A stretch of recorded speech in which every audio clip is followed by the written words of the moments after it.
Hello and welcome to a fresh new episode of Science Monitor, our weekly update on all that is happening in the field of science and technology in and around the country. I'm Aishwarya Kapoor with you. Let us take a look at the headlines first. Country celebrates National Science Day. Events organized across the nation.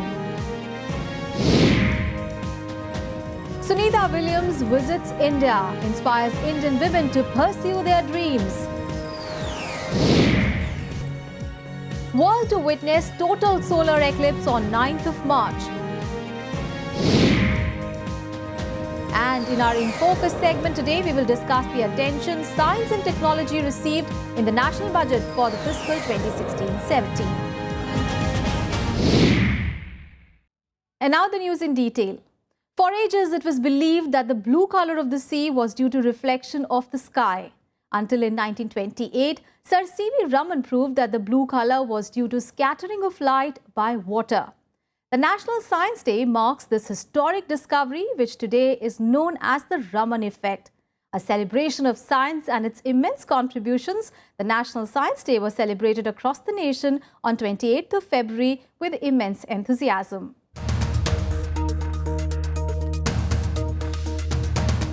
Like every year, commemorating the discovery of the Raman effect, the country on 28th February celebrated the National Science Day with great enthusiasm and cheer.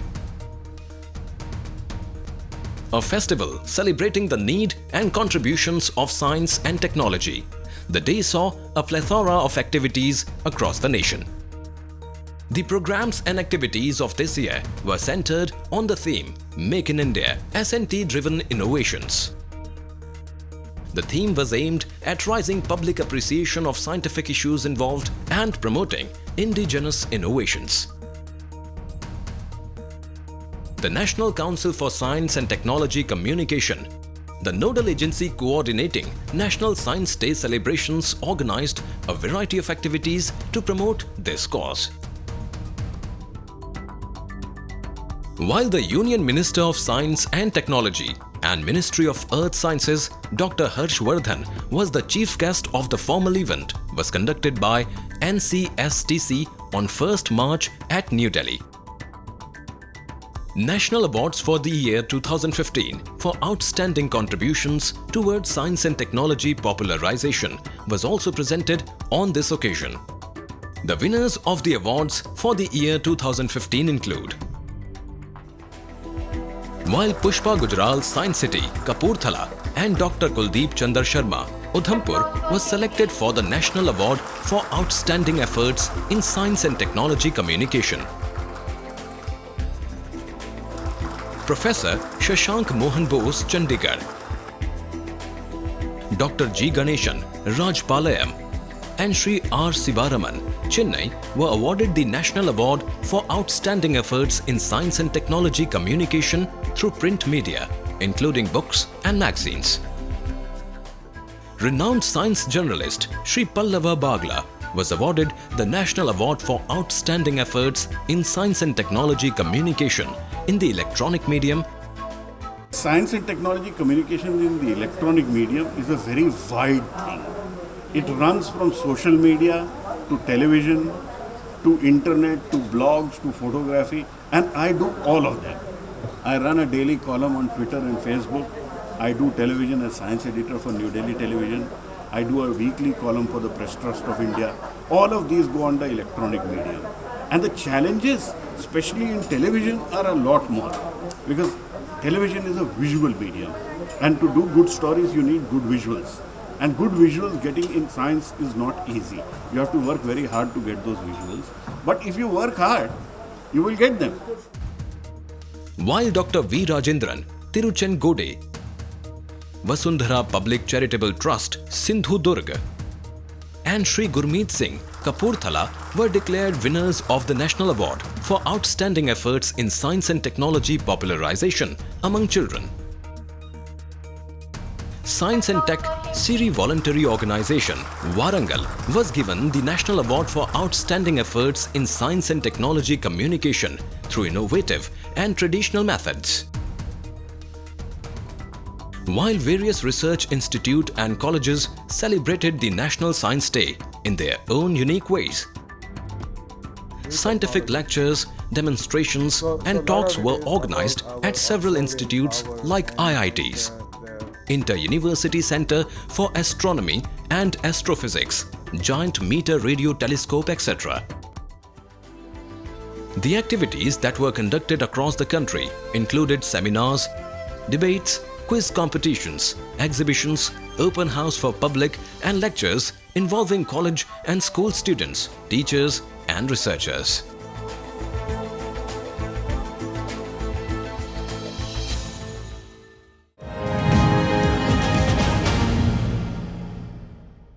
India has a rich legacy of women academicians and achievers whose contributions are acclaimed world over. When one such achiever, Captain Sunita Williams, came to visit the nation recently, it was with a message to the Indian women.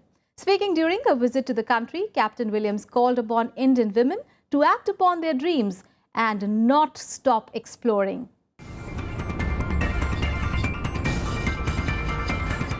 From Gargi to Dr. Anandibai Joshi, Ashima Chatterjee, Kalpana Chawla and many more, India has a rich heritage of women academicians and achievers who have left behind their legacy and marks in the sand of time. Adding to this long list is Captain Sunita Williams, renowned Indian origin NASA astronaut who has served as the commander of NASA's Expedition 33 and holds the records for 7 spacewalks and spacewalk time of 50 hours 40 minutes. While NASA team recently visited the Indian Space Research Organisation headquarters in Bengaluru for the 3rd meeting of the ISRO-NASA Mars Working Group, Captain Sunita Williams was also on a 2-day visit to New Delhi, speaking at an interactive session on the theme Women's Empowerment through STEM, Science, Technology, Engineering and Mathematics Education in New Delhi. Captain Williams called upon Indian women to pursue their dreams and not to be afraid of exploring new opportunities. Speaking at the event, Captain Williams shared her experiences as an astronaut and stressed on the need of acquiring the right qualification and cultivating the confidence to achieve goals. Captain Williams also encouraged Indian students and startups to take part in the Commercial Crew Program of NASA. My life was not straightforward, and I would suggest to all the young folks out here, don't be so set in one way and follow down a path that maybe you might find that you don't like. If you try everything, try new things and see something that you might like. Sunita Williams is one of the 4 astronauts selected by NASA for its first commercial flights to the International Space Station. Other 3 include Bob Behnken, Eric Bowe and Doug Hurley.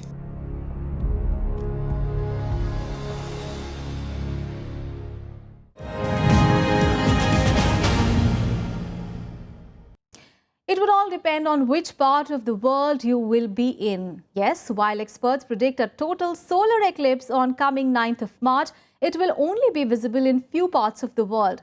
The eclipse will be partially visible in India and some other South Asian countries during a narrow time frame. More details in this report.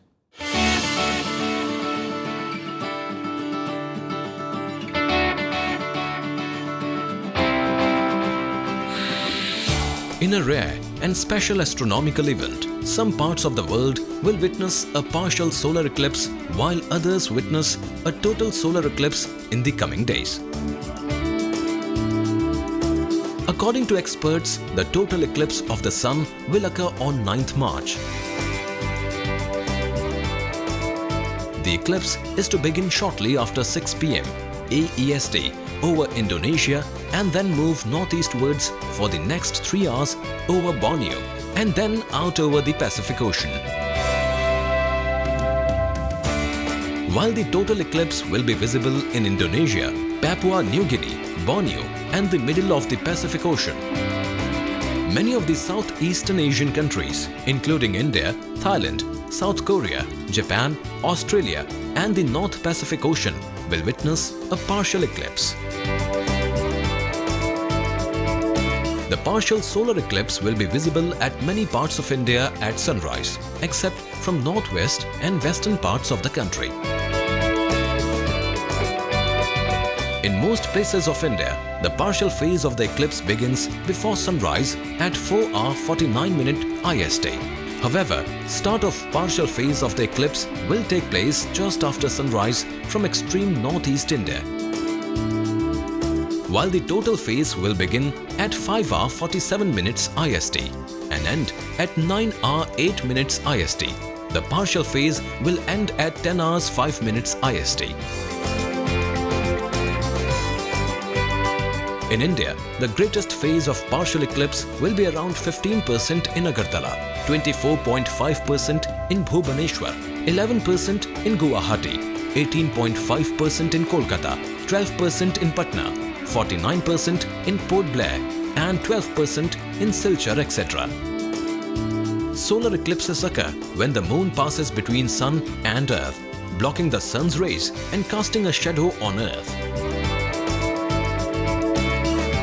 While the total solar eclipse occurs when the moon completely covers the sun and casts its umbra, that is, the innermost and darkest part of the moon's shadow, and penumbra, that is outermost and the lightest part of the moon's shadow on earth. A partial solar eclipse happens when the moon does not completely cover the sun's disk and casts only its penumbra on earth.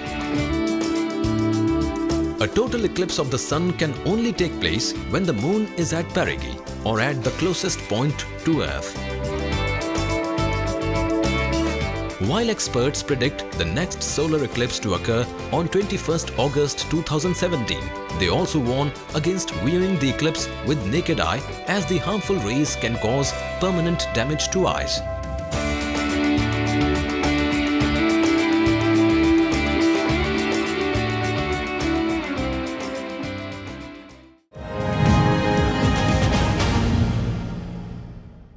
And now it is time to take a short break. We'll be back with more science news. Keep watching Science Monitor.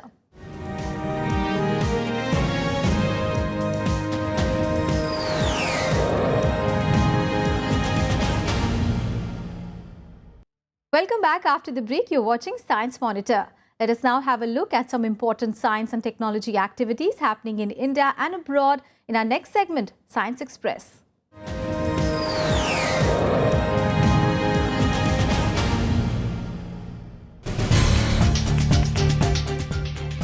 In a major step towards assessing climate change, India and the United States are collaborating to build a satellite on climate change. The satellite, called NASA-ISRO Synthetic Aperture Radar Project, or NISAR, scheduled to be launched in 2021, is designed to observe and measure complex phenomena including ecosystem disturbances, ice sheet collapse, and natural hazards such as earthquakes, tsunamis, volcanoes, and landslides. The data collected by the satellite will help understand changing climate and aid future resource and hazard management. Inspiring young minds towards pursuing the discipline of robotics, a two-day RoboFest 2016 was organized in Coimbatore. The festival was organized by Sujatham in collaboration with Robotic Academy, Irobo Chakra, and Novotech Robo and Lawrence Technological University, Michigan. As many as 60 students participated in the event. The festival consisted inter-school competitions in which students designed drones, robo-arms, and power saws. Winners of the contest will participate in the finals of the World RoboFest 2016 competition in the United States. The National Institute of Biomedical Genomics, Kolkata, recently celebrated its 6th Institute Day. Among the events that were conducted during the occasion was the Institute Day lecture by Professor Virender S. Chauhan, FNA Padma Shri, former director and visiting scientist of International Center for Genetic Engineering and Biotechnology, New Delhi. The lecture was entitled, "Should Science Have a Social Function?" Dr. Soumya Rai Chaudhary, MD, PhD, Associate Professor of Medicine, Brigham and Women's Hospital, Harvard Medical School, and Associate Member, Board Institute of Harvard and MIT, USA, was the guest of honor and delivered the keynote address entitled A Genetic Perspective on Disease of Our Immune System.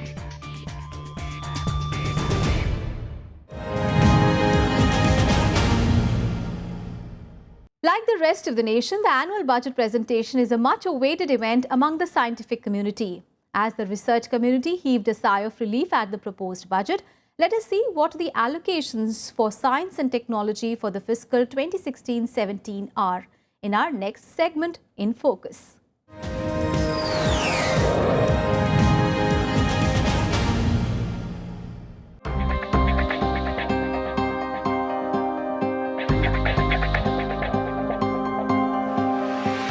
It was more or less a relief for the entire scientific community as they eagerly awaited India's annual budget proposals for fiscal 2016-2017.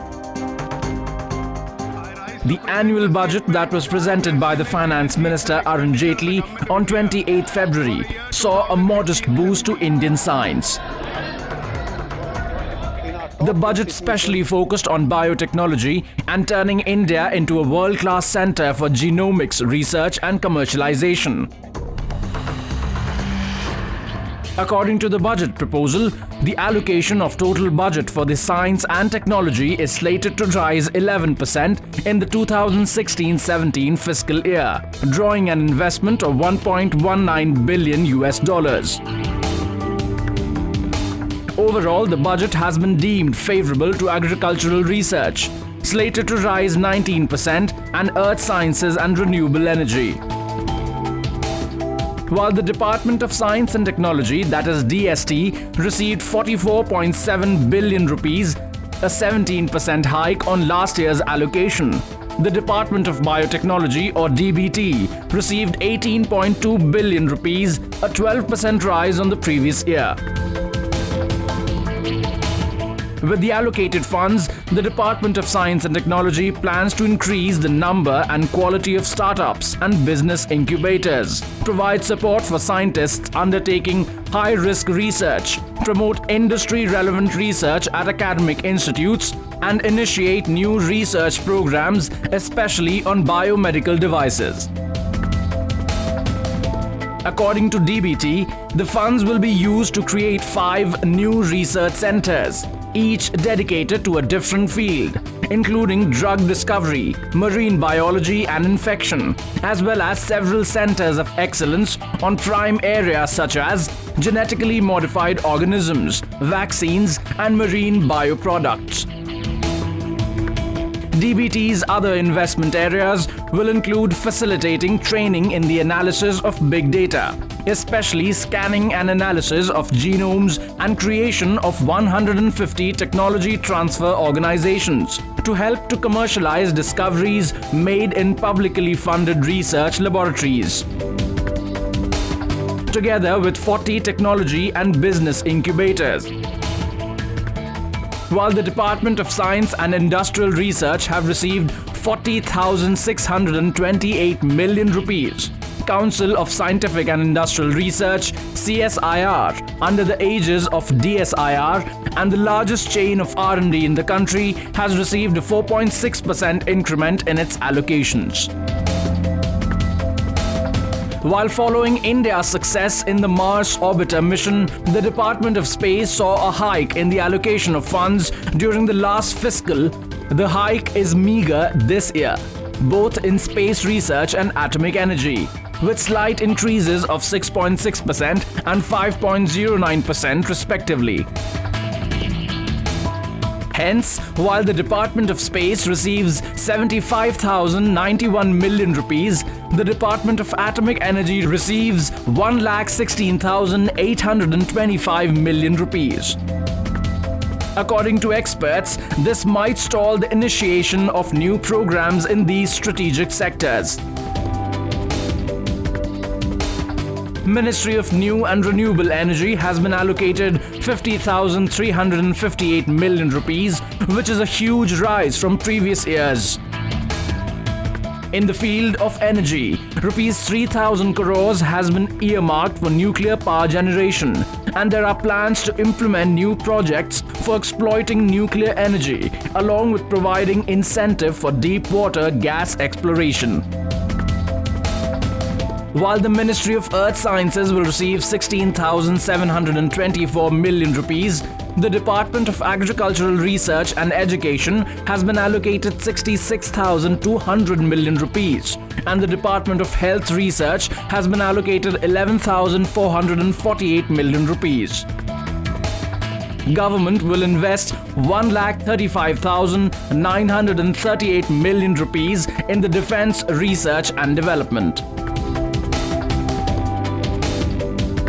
While overall the Science Ministry's budget has seen a modest increase, experts also point out that inflation, projected to run at least 5% in the coming years, will consume much of the increase, and much higher investments are required to overhaul the collapsing infrastructure.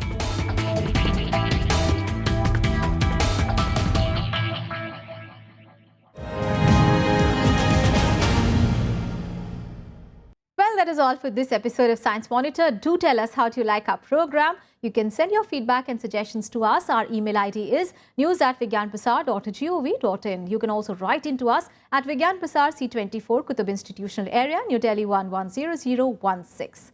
Well, that is all for today. We'll be back with fresh news stories on science and technology again next week. Till then, stay tuned to Rajya Sabha TV and think scientific. Bye-bye.